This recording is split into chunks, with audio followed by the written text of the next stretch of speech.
দিন 5 দিন পরে কি ঘটেছে ঘটনা?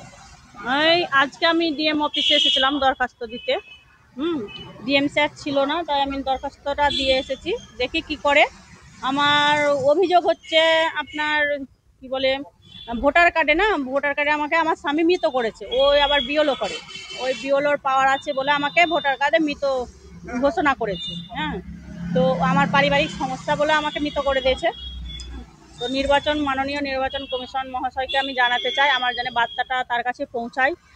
সে মাননীয় মহাশয় যেন আমার যে স্বামী যে এত বড়টা কাজ করেছে, আমি সেই মাননীয় মহাশয়ের কাছে আমি জানতে চাই কি কেন এটা করা হলো। মাননীয় মহাশয় কি তাকে পাওয়ার দিয়েছে এত বড়টা, এত যে একটা জীবিত মানুষকে মৃত করার? আমি স্বয়ং জীবিত আছি, আমাকে মৃত করেছে। আমার নাম টুম্পা দাস আর আমার স্বামীর নাম হচ্ছে প্রভাকর দাস। সেই এই কাজটা করেছে।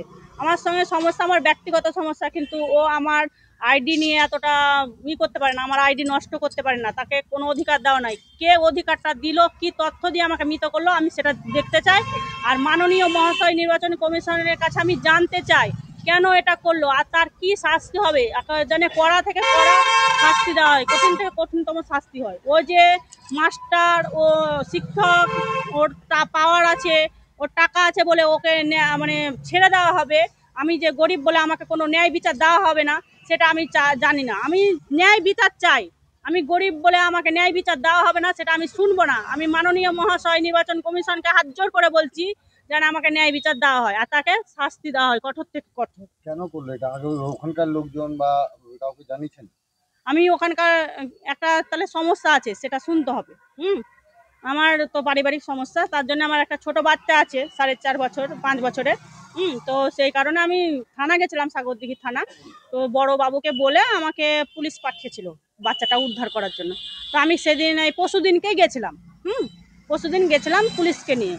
তো আমি বাচ্চাটা আনতে গেছিলাম, তো আমাকে বাচ্চাটা দেখতেও দেয়নি, কোলে নিতেও দেয়নি। ম্যাডামকে বললাম হাত জোর করে কি ম্যাডাম আমাকে একটু বাচ্চাটা কোলে নিতে দেন। তো ম্যাডামও আমাকে সাহায্য করেনি। ম্যাডাম বলছে তুমি দেখতে পাবে না। তো আমি কোন আইনে লেখা আছে কি আমি বাচ্চা দেখতে পাবো না? তো সেই নিয়ে তর্কাবিতর্কি হচ্ছিল। এবার আমার মানে স্বামীর সঙ্গে বিতর্ক হচ্ছিল।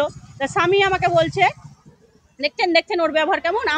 আমি খুব ভালো, তার জন্য আমাকে বাচ্চাটা দিয়েছে, ম্যাডামকে বলছে। তখন আমি বললাম তুমি এত ভালো তো ভোটার লিস্টে তুমি আমাকে মৃত কেন করেছো আর আধার কার্ডকে কেন ব্লক করেছো, এটা বলেছি।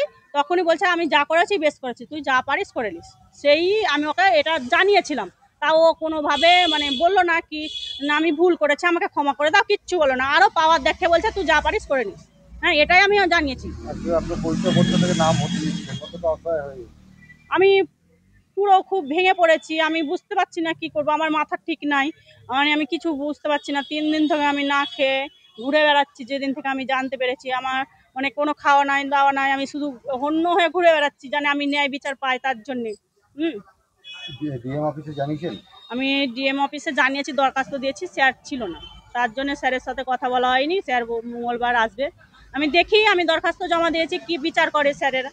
আমি এসডিও অফিসেও জমা দিয়েছি, ওই স্যারের সাথে আমি কথা বলেছি। স্যার আমাকে বললো, আশ্বাস দিয়েছে কি হ্যাঁ ব্যবস্থা করব। আমি বিডিও অফিসেও জমা দিয়েছি, বিডিও স্যারের সাথে কথা হয়নি, কিন্তু ওখানে আমি জমা দিয়েছি। দেখি কি পদক্ষেপ নেই। তো আমি এই যে বার্তাটা বলছি, সে বার্তাটা যেন আমার মাননীয় মহাশয়ের কাছে পৌঁছায়, নির্বাচন কমিশনের কাছে, সে যেন সুবিচার করে, সেটাই আমি চাই। আমার নাম টুম্পা দাস। আমার বাড়ি হচ্ছে পিলকি বালিয়া অঞ্চল আর সাগরদিঘি থানা, আর বিধানসভা হচ্ছে সাগরদিঘি। আর বর্তমানে এখন বাবার বাড়িতে আমি থাকি, ঔরঙ্গাবাদ নিমতিতাতে, কদমতলা। পুলিশ থেকে মৃত্যু ঘোষণা করে। কাকে? আমার মেয়েকে। কে করেছে এটা? যারা আছে বিএলওর কাজ করে, প্রভাকর মণ্ডল বিএলওর কাজ করছে, ওই করবে। কোনটা? ওটা জামাই হয়। জামাই আপনার বিএলও হয়ে আপনার মেয়ের? হ্যাঁ, মেয়ে হয়ে আমার মেয়ের মৃত্যু সার্টিফিকেট ভোটার লিস্টে করে। পারিবারিক অশান্তি চলছে বলেই তো ওর আগে কিংবা ক্ষমতাতে এটা এরকম করছে। আপনারা কি অভিযোগ করছেন ওনার নামে? অভিযোগ বলতে আমরা দরখাস্ত দিচ্ছি, এখন কি হয় কেমন করে বলছি। আপনারা কি দরখাস্ত দিচ্ছেন? নাম তোলার জন্য অভিযোগ করছেন না বিএলওর বিরুদ্ধে অভিযোগ করছেন? বিএলওর বিরুদ্ধেও অভিযোগ করছি, যে যেন বিএলওর ওই শাস্তি হয় কিংবা নাম তোলাও হয়। আপনার নাম? আর আমার নাম অরূপ কুমার দাস। আর ক্ষমতা আছে বলে যা ইচ্ছা তাই করে দেবে, একটা জিন্দা মানুষকে মেরে ফেল দেবে।